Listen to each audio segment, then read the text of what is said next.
Todos tenemos derecho a manifestar nuestra opinión sobre los problemas de nuestro país. Sin embargo, esto no nos debe llevar al enfrentamiento. El respeto por la opinión de los demás es la base fundamental de la democracia. No permitamos que la intolerancia y los intereses obscuros de sectores que intentan desestabilizar la seguridad del país nos lleven a actuar de esta manera. ¡El pueblo está con ustedes! ¡El pueblo está con ustedes! ¡El pueblo está con ustedes! Tiempo de solidaridad. Gobierno de Álvaro Colom.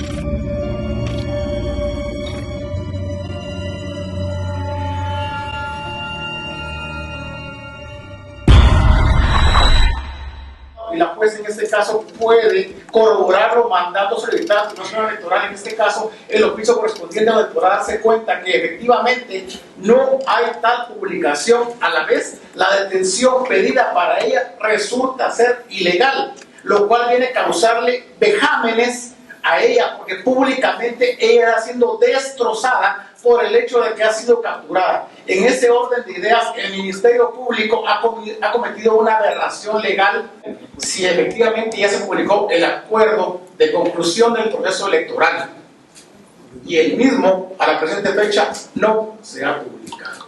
De esa cuenta, la detención de ella resulta ser totalmente ilegal. Solicitamos que acoja la exhibición personal y al acogerla que ordene su inmediata libertad, porque efectivamente ha sido sorprendida en su noble función de administrar justicia por un error provocado por el Ministerio Público. El proceso electoral hubiese concluido y que efectivamente fueran entregadas las respectivas credenciales a cada una de las personas que salieron ganadoras del proceso electoral.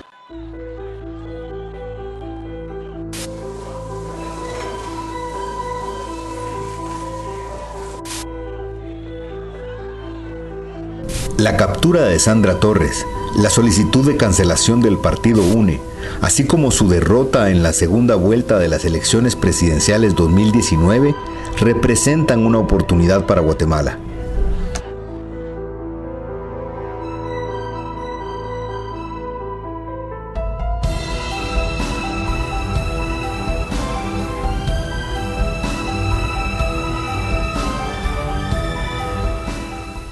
Finalmente, después de varios meses de resistirnos a una maquinaria fraudulenta que pretendía usurpar la voluntad popular, fue posible cerrarle la puerta de acceso a la presidencia mediante las urnas a esa fuerza política que desde años atrás ha venido promoviendo una visión de la política que busca perpetuar la carencia y la pobreza en este país, a cambio de entregarles como dádivas aquello que en esencia ya les pertenece. Los que no comprenden la pobreza nunca van a entender por qué existe Mi Familia Progresa. Y tampoco se lo estamos pidiendo. Ese dinerito que ustedes están recibiendo hoy es la diferencia entre comer y no comer de todo un mes, señores. ¿Y qué significa solidaridad? Solidaridad significa Mi Familia Progresa. Solidaridad significa dar lo que la gente necesita, no lo que a uno le sobra. Porque muchas veces creen que la gente pobre se debe de conformar con lo que le sobra. Pero en este gobierno no lo hemos permitido ni lo vamos a permitir. Recordemos que en este país también ha habido mucha gente que ha vivido de la pobreza de mucha gente. Aquí hemos visto hacedores de miseria y vividores de la miseria. ONGs que uno mira que los dirigentes de las ONGs viven en condiciones espectacularmente buenas, pero sus dirigidos o agremiados o personas a las cuales deberían estar ayudando viven en la más absoluta de las paupérrimas condiciones. El gobierno, que en el nombre de la solidaridad consintió la voracidad de sus funcionarios, varias figuras han llevado sus habilidades para la corrupción a otros partidos políticos, como es el caso de Armando Escrivá, que se ha enriquecido ilícitamente a base de sus puestos en el Estado. Desde el gobierno de Alfonso Portillo, El nombre de Armando Escrivá empezó a escucharse por su nombramiento irregular como director ejecutivo de la Conred, puesto en el que duró apenas unos días. Si bien durante el gobierno de la Gana, como asesor en Fonapaz, direccionó varias contrataciones multimillonarias financiadas con donaciones de Japón, no fue sino hasta el gobierno de la UNE que sus habilidades para negociar coimas le valieron el mote de Mr. 20%, cuando fungió como director de Covial y luego dirigiendo el Fondo Social de Solidaridad. La CICIG y el MP han solicitado que se le retire la inmunidad a Óscar Armando Escrivá, de la que hoy goza por ser diputado, ocupando una curul para la que fue electo por el partido líder. Compartido con el ingeniero Armando Escrivá, líder jutiapaneco. La Fiscalía Especial contra la Impunidad señala a Óscar Armando Escrivá de haber dirigido durante el gobierno de la UNE contrataciones para sus empresas por más de 160 millones de quetzales, de los cuales han surgido diversas compras de negocios, propiedades y aeronaves. Estas habilidades para los negocios corruptos le permitieron llegar a ser uno de los principales recaudadores para la campaña de líder en el proceso electoral del 2015. Él mismo llevó a Manuel Valdizón en su avión rumbo a El Salvador tras perder las elecciones presidenciales. Para el proceso electoral de este año, Óscar Armando Escrivá, a pesar del antejuicio en su contra, pretendió participar como candidato a diputado por FCN Nación, moviendo sus influencias en el registro de ciudadanos del TSE, mientras recibía protección de la Corte Suprema de Justicia. Armando Escrivá mantiene sus nexos con la UNE, mientras logró colarse como recaudador en la campaña del partido Vamos, con la esperanza de garantizarse impunidad en el próximo gobierno, pues sabe bien que en enero próximo perderá la inmunidad. Pero no es el único vínculo entre la UNE y Vamos, como expondremos más adelante. Quienes viven de la corrupción disfrazada de solidaridad hacia los grupos más vulnerables, lo que explotan no es solo la urgente necesidad material, promueven la miseria de pensamiento y de espíritu, porque lejos de fortalecer la voluntad en las personas y alimentar su conocimiento, las reduce a creer que para sobrevivir deben hacerlo con la mano estirada, robándole su dignidad y su capacidad de determinación para superar los obstáculos, desarrollar sus aptitudes y prosperar. Haber asistido a una reunión de la UNE el pasado sábado, donde se presentó Sandra Torres de Colón, se le negó el derecho a la bolsa solidaria. Nos quitaron la bolsa, nos quitaron la boleta. Mire, usted aquí no mira ni una encargada de ningún comité. La primera dama se comprometió a darnos la bolsa y la bolsa vino sin política y así tiene que quedar, porque aquí hay muchos niños que la necesitan. Porque si es político, pues que digan, ¿verdad? El que no va a apoyar no recibe la bolsa, y si uno mira si va o no va, porque uno es libre. El coordinador vino, nos enseñó un video, dijo solo 15 personas de aquí de Porvenir fueron, y como no fueron las demás ya no se les va a dar la bolsa. Exigimos esa bolsa porque son nuestros impuestos, ella no nos está regalando nada, y aquí ella lo está tomando como política. Aquí no queremos política, aquí queremos la bolsa. Que no juegue con el hambre de nosotros, por favor. Mire cuántos niños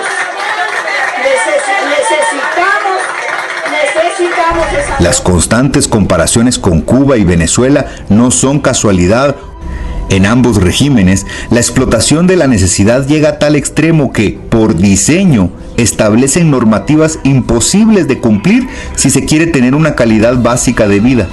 Es decir, ambos regímenes comparten la característica de establecer un sistema tal que si el individuo desea satisfacer sus necesidades y las de su familia, las más básicas, las alimenticias, obligadamente debe hacerlo cayendo en un acto de ilegalidad y así verse expuesto al sometimiento de la autoridad y su monopolio de violencia. Un sistema totalmente antinatural, porque es evidente que en la naturaleza existe una voluntad que procura la salud, la protección, la nutrición, el bienestar y la satisfacción de las necesidades de todos sus habitantes, sin perjuicio ni castigo. La necesidad existe para que en la búsqueda de su satisfacción las personas crezcan y desarrollen su potencial, no para esclavizar al individuo en su condición de necesitado.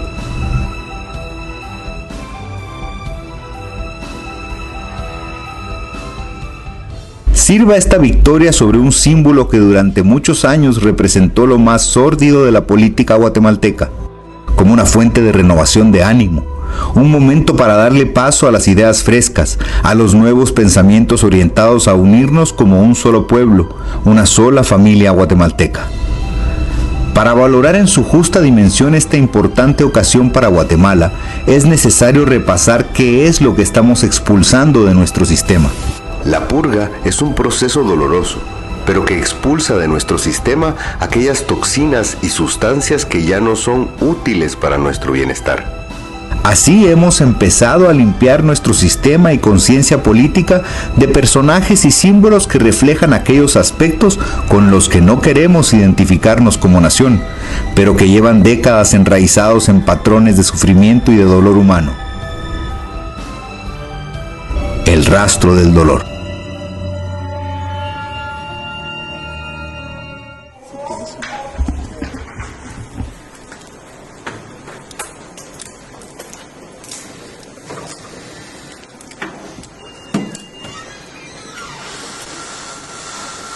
Buenos días, indíqueme su nombre completo. Sandra Julieta Torres Casanova, señora Rosa. ¿Qué edad tiene? 63. ¿Su estado civil? Soltera. ¿Su nacionalidad? Guatemalteca.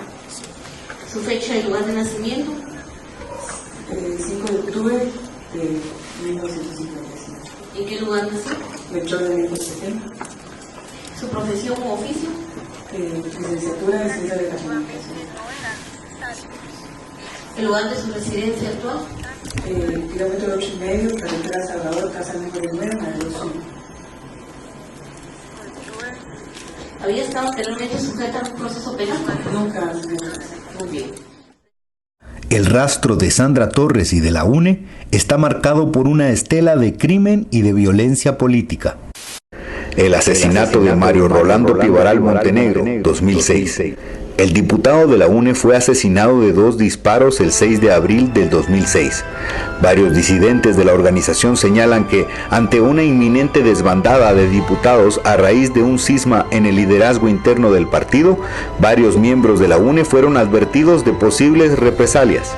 Una de las fotos robot generadas para identificar al posible autor material tiene mucha similitud con el rostro de uno de los guardaespaldas de los esposos Colom Torres, de nombre Israel Cepeda, de quien se desconoce su paradero.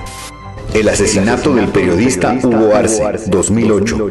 El 23 de enero del 2008, el poeta y columnista en diversos medios escritos, que entonces publicaba sus artículos de opinión en Revista Ike, fue asesinado en la habitación 815 en un hotel de la ciudad capital. A pesar de que la investigación no había iniciado, el fiscal del MP, Álvaro Matus, se hizo presente rápidamente en las instalaciones del hotel y ante los medios de comunicación lanzó públicamente la hipótesis de un suicidio. A pesar de que las condiciones en que fue encontrado, la evidente manipulación del cuerpo, entre muchas otras pruebas, indican que no fue un suicidio, sino un asesinato, el MP mantuvo el caso en constante rotación entre fiscalías hasta que en el 2015 solicitó que el caso fuera cerrado. Porque el levantamiento del cuerpo comenzó a las 12:23, creo que a la 1:15 ya estaba dando declaraciones de que había sido suicidio. Desde el principio los fiscales eran completamente incompetentes. El fiscal Bosch era el primero que tenía el caso porque nos cambiaron como a 20 fiscalías. Nosotros tuvimos que pedir, que se hicieran todos los exámenes que no habían hecho, pues porque había sangre ajena en la habitación. Nos dijeron que probablemente era la sangre de un ratón, pero logramos que se hiciera prueba del ADN y no era el mismo tipo de la sangre de mi papá. También pedimos lo del bario erantimol, los niveles estaban demasiado bajos. Lo encontraron con un revólver 38 que pertenecía a un señor Rosenberg, ¿no? La trayectoria balística, porque entró por acá y salió hasta la lumbar. Entonces, imagínense, uno acostado, todo él tuvo que haber estado hincado cuando lo hicieron.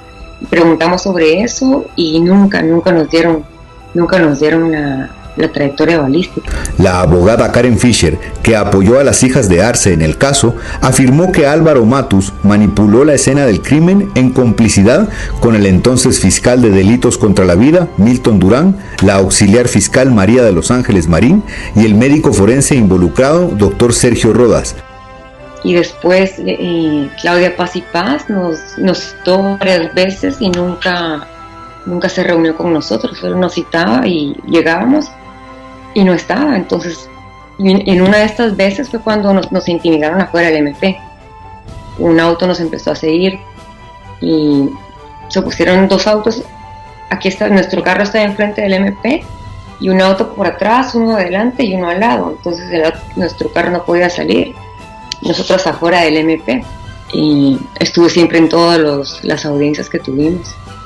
La única que no pude ir fue la del 2015, cuando efectivamente se le acercaron a María José y le dijeron de que no pasaba desapercibida. Y, o sea, le dijeron en dónde estaba su oficina, dónde vivía, que la tenían, o sea, que la estaban vigilando básicamente. Mire, primero llegaron con un montón de policías a todas las casas, a todas las direcciones que tenían de María José para citarnos, o sea, sin ni siquiera decir, pero así como que fuéramos fugitivas, ¿no? No decían nada, no querían decir nada, simplemente el montón de policías ahí, como 2 patrullas, y que dónde estaba María José, no decían nada, ni cuál era el propósito. Sí, en recepción un hombre armado se le acercó y le dijo que la estaba observando por las últimas 7 horas, la estaban intimidando, la estaban acosando, la seguían. Al final la forzaron a que desistiera del caso. Y es más, yo llevé todo esto a la CICIG y la CICIG me dijo que iba a tomar el caso porque se acuerda que tenía el caso contra Matus, pero nos dejó de contestar las llamadas sin ninguna razón. La CICIG no quiso tomar el caso.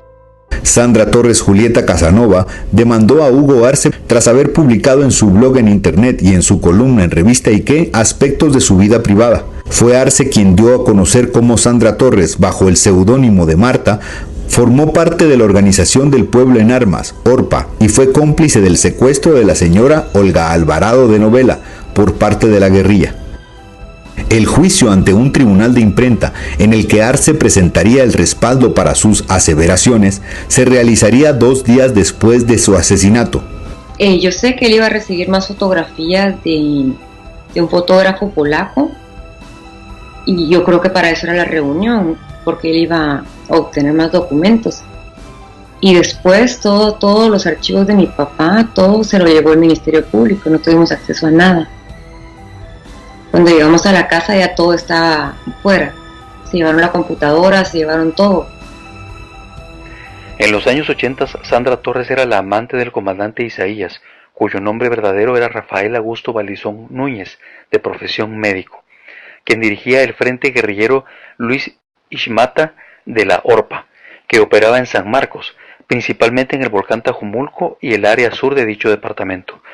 A su vez era una activa colaboradora de la guerrilla y hacía largas jornadas caminando desde la aldea San Sebastián hasta el campamento del grupo guerrillero, en el volcán Tajumulco. Claro, como colaboradora de la exguerrilla poseía un seudónimo y este era Marta. Incluso uno de los actuales jefes de seguridad de Sandra Torres era el hombre de confianza de Isaías, conocido en la guerrilla como el Capitán Hernán, un exguerrillero a quien le faltan 3 dedos y que fue partícipe activo de la tristemente famosa masacre de la aldea del Aguacate. La esposa del asesino del Aguacate es la actual secretaria privada de Sandra Torres, quien continúa teniendo nexos con miembros de la insurgencia, a quienes no duda en utilizar para hacer acciones violentas en contra de los mismos disidentes de su propia organización. Lo más sobresaliente que podemos mencionar de la pareja de Isaías y Marta es uno de los más famosos secuestros ocurridos en Guatemala contra la señora Olga Alvarado de Novela. La hoy aspirante primera dama realizó las actividades de seguimiento, control y preparación de la casa de seguridad, en donde mantuvieron prisionera a la secuestrada. Yo estuve en San Marcos y yo le seguí las huellas para ver qué hacía esa señora. ¿Saben qué hacía esa señora? Llegaba en un subpicopito a San Marcos, subía a la cuesta y ahí por donde está el monumento dejaba su pick-up en la estación de bomberos y se iba caminando. Salía el comandante Isaías, el doctor Balizón Núñez, la agarraba y se iban a estar sus 8 o 15 días a la montaña. La muerte de mi papá yo no la miro solamente como desde el punto de vista de que es mi padre, ¿no? La veo como un ejemplo de lo que esta señora es capaz de hacer. Antes de ni siquiera ser primera dama, estaba callando a los periodistas, asesinando, intimidando. Imagínense qué haría de presidenta. O sea, es una persona que tiene compradas todas las instituciones. Aide Evangelina Reyes Gómez, conviviente de Hugo Arce, fue quien lo llevó al hotel y quien distribuyó posteriormente un supuesto texto de despedida. Reyes fue secretaria privada de Álvaro Colom cuando éste dirigió Fonapaz años atrás.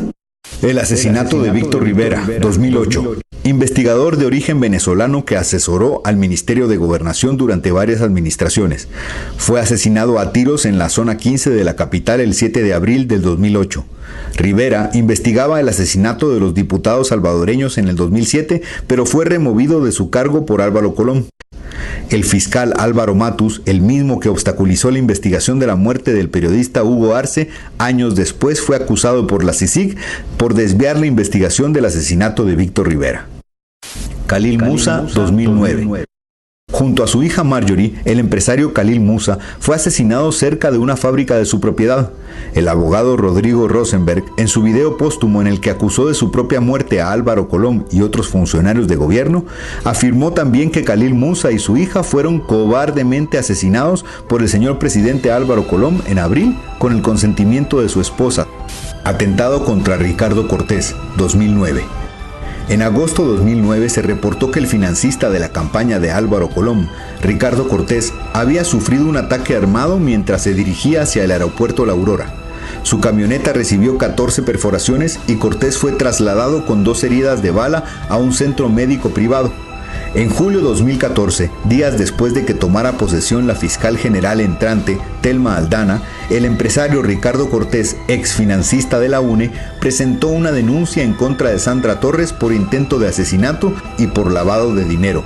Ricardo Cortés es mi nombre y vengo a poner una denuncia en contra de la señora Sandra Torres Casanova, asociación ilícita, intento de asesinato, almacenamiento y varios delitos más que por estar en reserva un poco los casos en los Estados Unidos y cosas acá no puedo dar mayores detalles porque puse denuncias también en Washington el intento de asesinato hacia mi persona porque yo no me quise prestar cuando yo era asesor de un banco y ella se presentó con bastante cash efectivo y quería que yo depositara $12 millones en cash y yo no me quise prestar a esas maniobras. Su denuncia pone muy en entredicho la gestión aplaudida incluso por la presidencia de los Estados Unidos de la ex fiscal Claudia Paz Bailey. Fíjese que lo más grave es que en un parte policíaco, cuando fue el atentado mío, yo lo enseñé a los medios de comunicación ayer, menciona varias pruebas que el Ministerio Público jamás quiso seguir ahondando en ellas. Por ejemplo, pruebas balísticas. Por ejemplo, el mismo carro que hay grabaciones que fue el que atentó contra mi persona es un Mazda negro, identificado en el asesinato de Rodrigo Rosenberg, y el mismo carro estuvo merodeando la fábrica del señor Khalil Musa. Esto es doblemente interesante porque también pone en entredicho el papel de la CICIG en manos de Castresana y de Dalanés. Totalmente. Imagínense que tenía las pruebas contundentes de los vehículos, a escuchas telefónicas. Yo le dije varias veces, puede ser la doña o puede ser quien sea, pero si no prueba el origen de esos fondos, no se pueden depositar en ningún banco. Tienen que probar de dónde vienen esos fondos. Fue cuando me comenzaron a decir ellos mismos que era dinero del narcotráfico. Así que también otro dato importantísimo, que los 12 millones fue en un principio. Después el monto fue subiendo, porque ellos tenían a su servicio la plataforma Fénix en Puerto Quetzal. Mediante un campo pagado titulado Sandra Torres ordenó mi asesinato, Cortés aseguró que el ataque fue en represalia por su negativa a ingresar $12 millones al sistema bancario nacional. El transurbano, usted podrá ver temas de la corrupción en el Seguro Social, en el Ministerio de Salud, en el Ministerio de Comunicaciones, Transporte y Obras Públicas, encima en los puertos. Entonces ahí es donde ellos utilizaron todo ese mecanismo para lavar dinero de la narcopolítica, de la política, y del crimen organizado. Imagínense que ella tiene infiltrado a gente en los poderes judiciales. Yo creo que la fiscal general está muy presionada y yo creo que Sandra Torres tiene mandos medios o abajo que son los que controlan, y eso es lo que ha ejercido esa función ella, en donde los casos en contra de ella o gente que no le convenga a ella no van a caminar nunca. Yo tuve indicios de que iban a atentar otra vez contra mí y me empezaron a citar. No estoy culpando esto a la licenciada Aldana. Como le digo, pudieron haber sido mandos medios en el MP que tenían contactos con Sandra Torres. Entonces me estuvieron citando en una forma muy extraña. Entonces yo les dije de que yo con mucho gusto iba a prestar declaración siempre y cuando fuera en los Estados Unidos. Y me tomaron declaración en otros casos, pero en este caso nunca. Obdulio Solórzano, 2010. El 9 de junio del 2010, más de 40 impactos al frente y a los costados de la camioneta eran parte de la escena del crimen, luego de que un comando interceptó a Obdulio Solórzano y a su guardaespaldas, Juan Pablo Lázaro. Los asesinos utilizaron armas de asalto AK-47, usual para esa clase de ejecuciones. La reacción inmediata de la cúpula del gobierno de la UNE fue tomar distancia de la investigación. No obstante, más tarde en una entrevista, el presidente Álvaro Colom reconoció que fue un asesinato al estilo del narco. Obdulio Solórzano fungió del 2008 al 2009 como director ejecutivo del Fondo Nacional para la Paz, FONAPAZ, desde donde facilitaba contratos de obra pública a financistas de la UNE, incluyendo ONGs y empresas de narcotraficantes. Obdulio Solórzano fue diputado de la UNE del 2004 al 2008 y participó como miembro de la Comisión de Finanzas del Congreso. El nivel de confianza entre la cúpula uneísta continuó creciendo hasta permitirle recaudar financiamiento para la campaña del 2007. En una entrevista para el Woodrow Wilson International Center, el 26 de agosto de 2010, un asesor del Ejecutivo dijo que Solórzano estaba usando FONAPAZ para lavar dinero del narcotráfico, contratando compañías con vínculos con el crimen organizado para construir infraestructura. Según el reporte de las Américas de la misma organización, titulado El crimen organizado en América Central, el Triángulo Norte, el asesor entrevistado aseguró a la investigadora Julie López que Solórzano fue despedido después de que la Embajada de los Estados Unidos le informara al gobierno en torno a sus supuestas relaciones con el crimen organizado en Alta Verapaz. La cercanía entre las hermanas Torres y Obdulio Solórzano era más que evidente antes de su caída. Varios reportes dan cuenta de una visita de Gloria Torres a la finca de Obdulio Solórzano a bordo de su yate. Urge una limpia en las instituciones.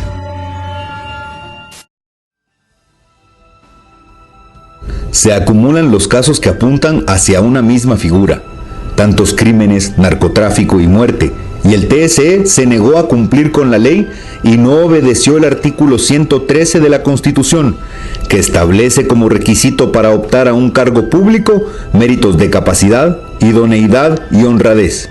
Mucho antes de las innegables ilegalidades y evidentes inconsistencias en los resultados de las votaciones del 16 de junio de 2019, el fraude electoral tomaba cuerpo con la sola participación de la UNE en este proceso, con una autoridad electoral que sancionaba al resto de partidos políticos mientras actuaba de forma permisiva con las muchas faltas a la ley electoral cometidas por la UNE y que facultaban a la institución para cancelar el partido. En su lugar, el TSE abrió las puertas de par en par para que los intereses criminales que participan como socios en las campañas políticas de la UNE entraran al proceso de elecciones generales 2019 y pusieran en riesgo la democracia guatemalteca.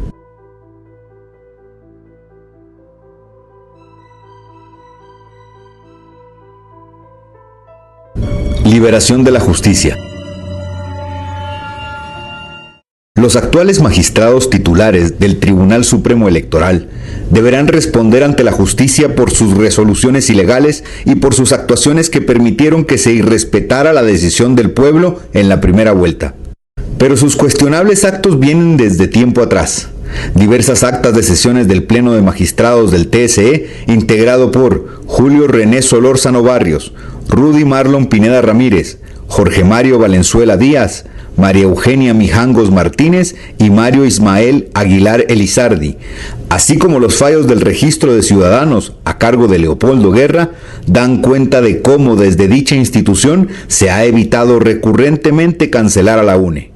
No es solo desde esa institución que la UNE ha protegido sus objetivos políticos. Desde agosto 2017, durante año y medio, Sandra Torres pudo haber sido investigada y procesada sin obstáculo alguno, porque no gozaba de inmunidad. Pero el MP no presentó acusaciones en su contra sino hasta que adquiere inmunidad como candidata a la presidencia en febrero del 2019.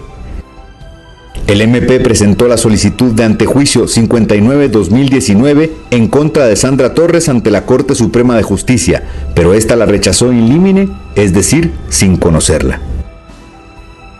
El 28 de marzo de 2019, el MP solicitó un amparo ante la CC contra la resolución de la Corte Suprema que rechazó la solicitud de antejuicio contra Sandra Torres, candidata presidencial de la UNE. Después de semanas de espera, mientras los ciudadanos veían cómo avanzaba la UNE en su campaña electoral y esperaban que el Tribunal Constitucional abriera el paso a que Torres fuera investigada, finalmente la CC anunció que conocería el amparo.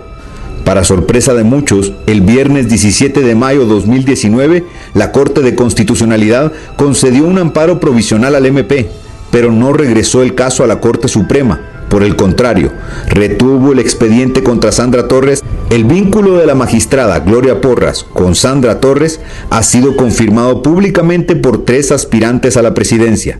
Pero es que hay magistrados que tienen que ver con la aplicación de la justicia y hay otros que se dejan ir por su ideología política o por sus simpatías en contra de impartir justicia. O sea, está acusando a la Corte de Constitucionalidad de tomar una decisión política. A la Corte no, a algunos miembros de la Corte de Constitucionalidad. Y no que lo diga yo. ¿A cuáles? Por ejemplo, la señora Porras, y se lo he dicho públicamente.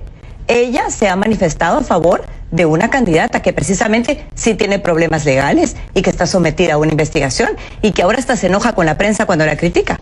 A mí no me pueden privar el derecho de defensa. Yo no tengo hallazgos pendientes en la Contraloría ni tengo tampoco juicios pendientes.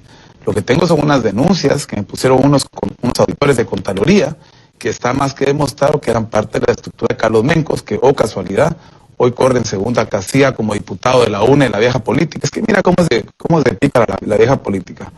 Una magistrada, que no voy a mencionar hoy aquí, de la CC, pide revisar mi expediente 48 ¿Pero por qué no la vas a mencionar? Bueno, Gloria Porras. Porras, ¿no? Gloria Porras. Pide revisar mi expediente 48 horas para que no se me diera a mí el amparo antes del último día para inscribirme.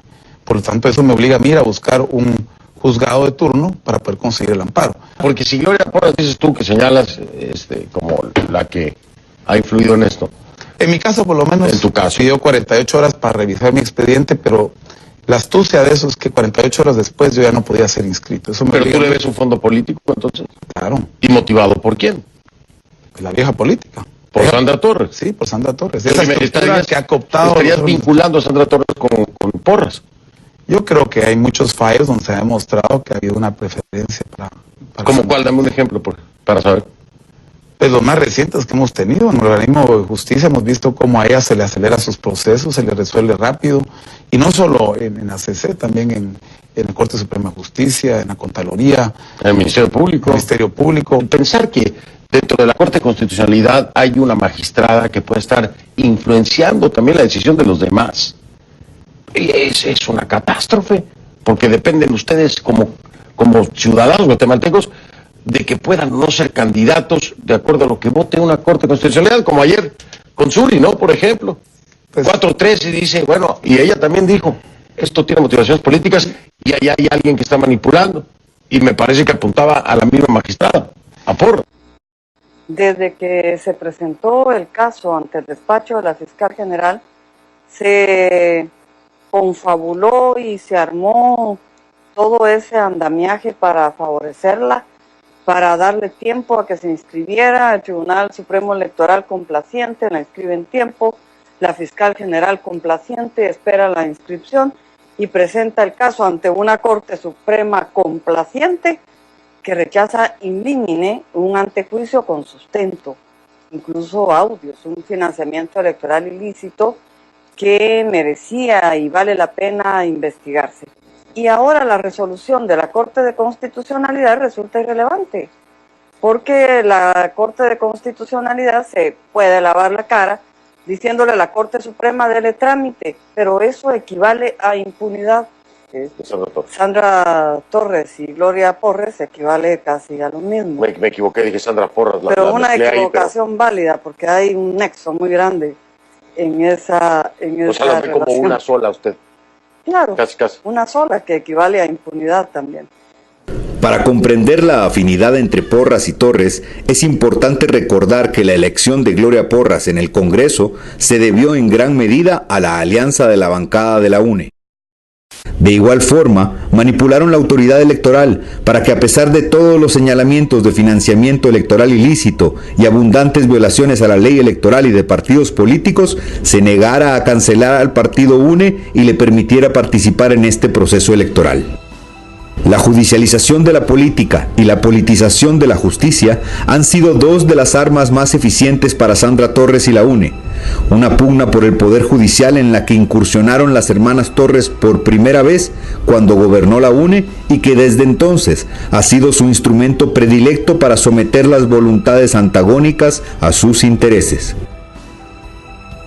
En las Cortes de Estados Unidos existen varios expedientes de individuos procesados por narcotráfico y lavado de dinero con claras vinculaciones con Sandra Torres y la UNE, por lo que se espera que próximamente la justicia estadounidense inicie las sanciones correspondientes, empezando tal vez con la aplicación de la ley Magnitsky Act.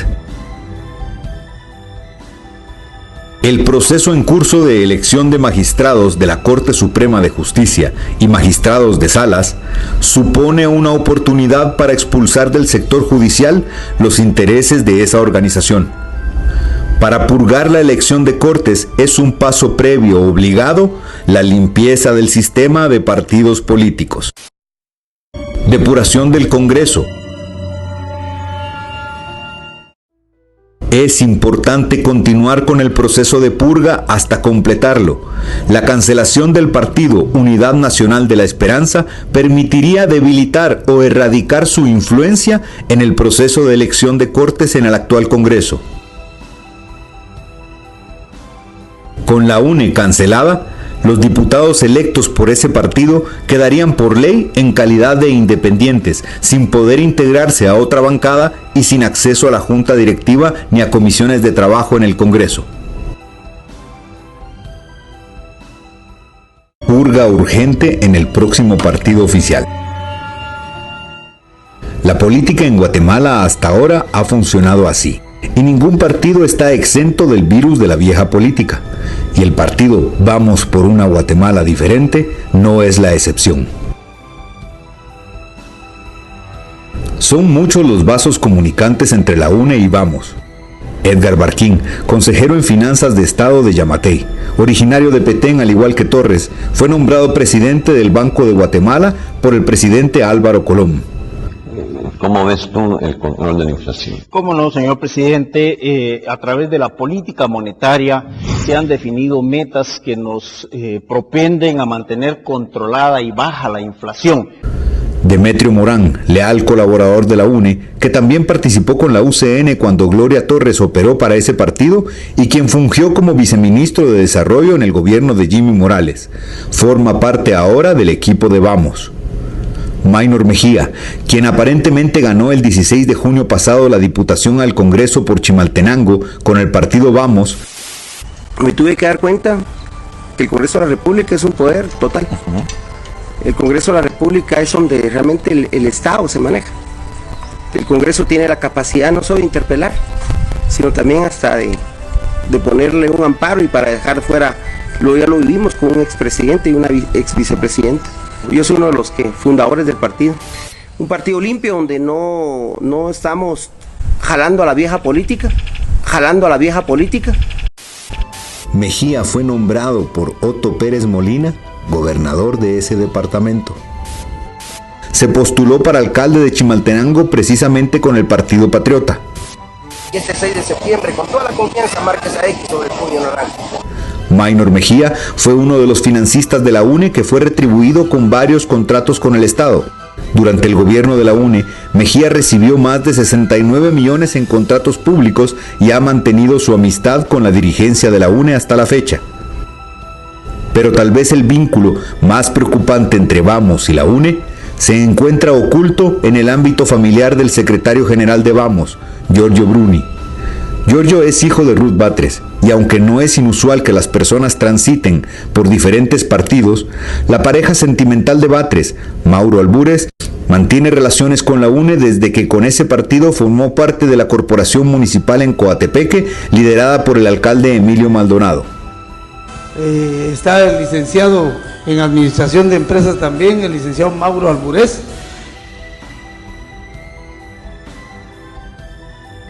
Los tentáculos de Sandra Torres y la UNE dentro de la dirigencia de Vamos restan confianza y credibilidad al equipo de Alejandro Yamatei. Parece que giran a su alrededor, pero en realidad están cercando al presidente electo. Purga de la actitud del guatemalteco. Aun cuando limpiemos nuestras instituciones y el sistema político, esto solo es el comienzo de la purga, tal vez dolorosa, pero es necesario purificar nuestra conciencia de aquellos patrones de pensamiento que nos han mantenido enfrentados entre hermanos y hermanas. Todos somos hijos de Guatemala y tenemos que encontrar nuestros valores en común, que los tenemos para construir la realidad que anhelamos vivir. Dejar atrás la polarización y la tendencia a defenderse provocando el desprestigio en otro. Es una lástima que utilicemos la tecnología que facilita la comunicación y que debe estar al servicio de la virtud y del bien común para denostar a quienes consideramos rivales. Distorsionar la información para denigrar a las personas no puede continuar siendo nuestra reacción habitual frente a la política y la sociedad. Escuchan a Lizabalense, habla el comandante guerrillero César Montes, y nosotros queremos informarle al pueblo de Izabal que en la parte del Estor hubo un grupo de 15 militares que pasaron por la aldea Chacmaic, pasaron 15 efectivos del ejército. Las mujeres se atemorizaron porque no es tiempo de guerra para que estén pasando ahí soldados fuertemente armados, y entonces llamaron a sus maridos, y cuando ya la patrulla iba de regreso, habían pues cerca más de 100 gentes ahí. No permitamos que los hechos ocurridos 2 días después de la captura de Sandra Torres nos regresen al conflicto violento del pasado. Queremos una Guatemala en la que suene la marimba, no las armas.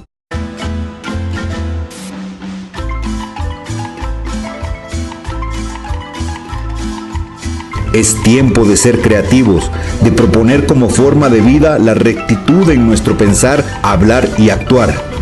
Que sea nuestra convicción moral la que nos guíe cuando estamos frente a la sociedad y cuando nadie nos ve.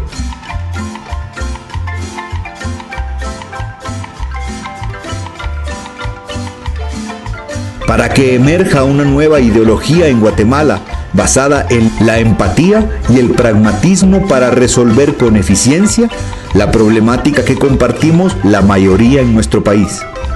Para que Guatemala sea conocida ante las naciones como esa tierra habitada por diversos pueblos y diferentes culturas, que guiados por la buena voluntad, el amor al prójimo y el compromiso con el deber, supieron hacer resurgir la hermandad entre ellos.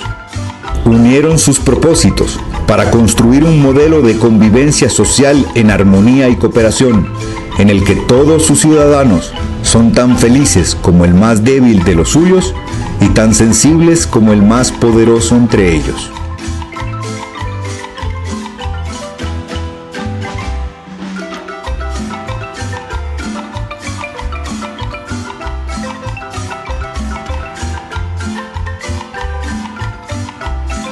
El que Guatemala sea un estado débil ayuda a mucha gente.